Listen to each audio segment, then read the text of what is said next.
DEE অধীনৰ LPP ৫,৫৫০টা পদৰ এটা গুৰুত্বপূৰ্ণ আপডেট এই ভিডিঅ'টোৰ যোগেদি দিব বিচাৰিছোঁ।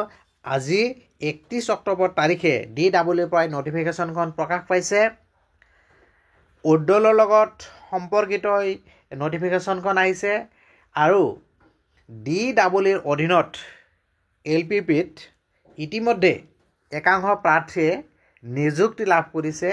অৰ্থাৎ 15 ছেপ্টেম্বৰ 2025 তাৰিখৰ হাইকোৰ্টৰ এটা নিৰ্দেশ মৰ্মে এই প্ৰাৰ্থীসকলে ইতিমধ্যে DEEৰ অধীনত LPP পদত নিযুক্তি লাভ কৰিছে আৰু এই প্ৰাৰ্থীসকলৰ নাম DEEৰ অধীনৰ ছেকেণ্ড প্ৰভিশ্যনেল ৰিজাল্টত নাম সন্নিৱিষ্ট হৈ আছে আৰু এই প্ৰাৰ্থীসকলক উদ্যোগৰ কাৰণে সময়সীমা দিছে 2 নৱেম্বৰ 2025 তাৰিখ ৰাতিপুৱা 10 বজাৰ আগতে এই প্ৰাৰ্থীসকলে নিজৰ প্ৰাৰ্থিত্ব প্ৰত্যাহাৰ কৰিব লাগিব। ইয়াতে চাওক, it is for information of the following teachers who have been already appointed to the post of teachers of LP and UP school under the director of elementary education Assam in compliance of the order dated 15th September 2025 of the Honorable High Court passed in court case number this and this, they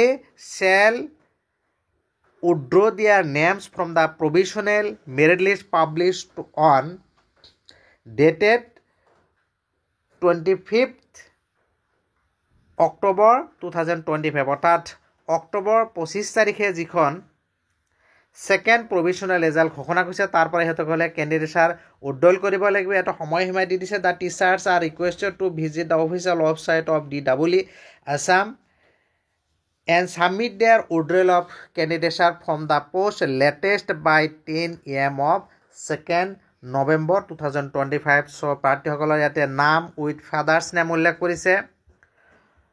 এতিয়া চাওক, total 59 কেণ্ডিডেটৰ নাম ইয়াতে list প্ৰকাশ পাইছে আৰু ইয়াতে আৰু এটা নিৰ্দেশনা দিছে, whereas if found that any teacher does not withdraw their candidature voluntarily within the stipulated time period, যদি কোনো প্ৰাৰ্থীয়ে এই নিৰ্দিষ্ট সময়সীমাৰ ভিতৰত স্বেচ্ছাই প্ৰাৰ্থিত্ব প্ৰত্যাহাৰ নকৰে, then necessary steps will be taken to avoid duplication in the recruitment process. So নিযুক্তি প্ৰক্ৰিয়াৰ যি ডুপ্লিকেশ্যন তাৰ পৰা এভইড কৰাৰ কাৰণে হাত সাৰিবলৈ প্ৰয়োজনীয় পদক্ষেপ গ্ৰহণ কৰিব বুলিও উল্লেখ কৰিছে। চ' যিসকল এই 59 প্ৰাৰ্থীয়ে ইয়াতে নামসমূহ উল্লেখ কৰিছে, চ' এই প্ৰাৰ্থীসকলে DEEৰ পৰা নিজৰ প্ৰাৰ্থিত্বসমূহ প্ৰত্যাহাৰ কৰিব লাগিব। চ' ইয়াৰ ফলত নিশ্চিতভাৱে পৰৱৰ্তী লিষ্টৰ বাবে যিসকল প্ৰাৰ্থী আছে সিহঁতসকলৰ এই 59 নতুন প্ৰাৰ্থীৰ নাম নতুনকৈ সোমাব। চ' মোৰ এই ভিডিঅ'টোৰ যোগেদি এই খবৰটো জনালোঁ। ভিডিঅ'টো ভাল লাগিলে লাইক আৰু শ্বেয়াৰ কৰিব আৰু এনে গুৰুত্বপূৰ্ণ আপডেট পাবলৈ যিসকলে চেনেলটো এতিয়া ছাবস্ক্ৰাইব কৰে চেনেলত ছাবস্ক্ৰাইব কৰি নটিফিকেশ্যন বেলটো অল কৰি দিব। Thank U.